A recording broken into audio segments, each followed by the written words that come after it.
Alright, today we're going to be talking about roots and radicals, and I wanted to go over a little bit of the background of where radicals came from. Um, the radical sign, this check mark, was first used in 1525, and if you notice, it's almost kind of like a fancy letter R. That's because it stands for the word radix, which is Latin for root. Another word that has the same root, radix, would be a radish, which is a root. Both of them have that same originating word in Latin. Now, the way we normally write it is we have a bar that extends off of here. Now, that bar on top is left over from a very old symbol called the vinculum. It was used before parentheses to group numbers. So instead of writing A parentheses B plus C, they used to write A and then put B plus C underneath this bar. Well, you can know that most people weren't very neat, so it got confusing. We like the parentheses better. But the only place it's still used is when you have a radical. This means that the A plus B are grouped together. So as far as order of operations, you would add the A and B first, then take the square root. Now, the expression inside the radical is called the radicand. So that is the name of the expression under the radical sign. Now, technically, a radical sign needs to tell you which root we're taking. This should technically be written with a little 2 to denote that we're looking for the square root. But we use square roots so often, we don't write it anymore. It's kind of an understood thing. Now that little number 2 is called the index of the root.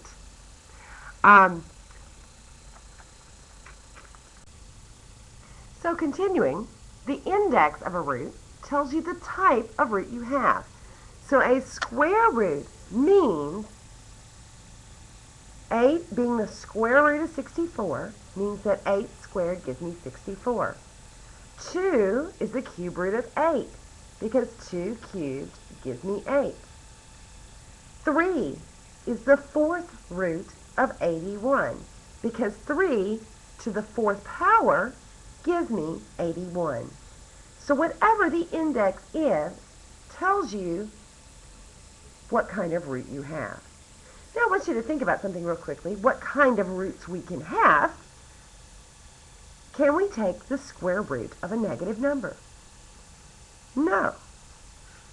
But if it's a cube root, I want you to really think about this one real fast. The cube root of negative 8. What cubed would give me negative 8? Well, if you think about how multiplication works, negative 2 times negative 2 would give me a positive. But when I multiply that odd number of times, negative times a negative times a negative, I can get a negative answer. So odd roots can be negative.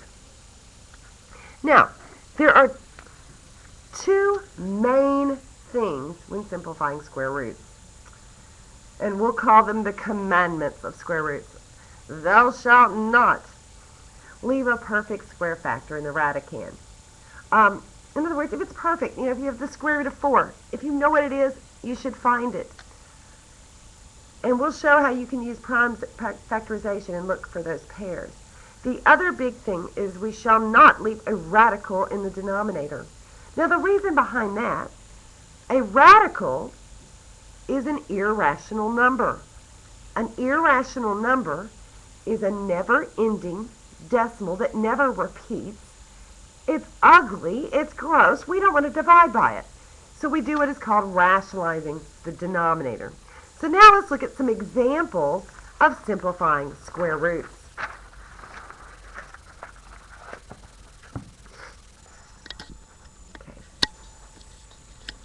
Get the camera ready. So example 1. If I have the square root of 72. Now if I'm looking for perfect squares, I'm looking for really a pair. Something times something is a perfect square. So one way you can do this is you can break it down into its factors. That's 8 and 9. That would be 2 and 4, 2 and 2, and then 9 breaks down to 3 and 3. So if I write that out, I have 2 times 2 times 2 times 3 times 3. Now, for square roots, I'm looking for perfect squares. That means I'm looking for pairs.